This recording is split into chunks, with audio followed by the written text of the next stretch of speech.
আপন প্রিয়জনের কাছে অপ্রিয় হতে তাদের সাথে অসদাচরণ নিষ্প্রয়োজন। তোমার দারিদ্র্য ও দুঃসময় যথেষ্ট। আপন প্রিয়জনের কাছে সম্মান ভালোবাসা পেতে সাদা ধবধবে মনের চেয়ে অঢেল সম্পদ প্রয়োজন। কারণ পৃথিবীতে সবচেয়ে দামি জিনিস হল স্বার্থ। আপন প্রিয়জনের মায়ায় পড়ে কেন স্বার্থের জলাঞ্জলি দেবে? সহানুভূতিহীন হীন আচরণ সৃষ্টি করে দূরত্বের বন্ধন।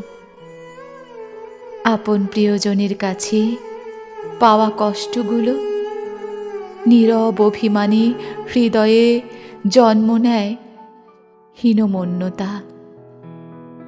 নিজ স্বার্থই যখন সর্বোৎকৃষ্ট, তখন আপন প্রিয়জন কেউ কারো না, কেউ কারো না।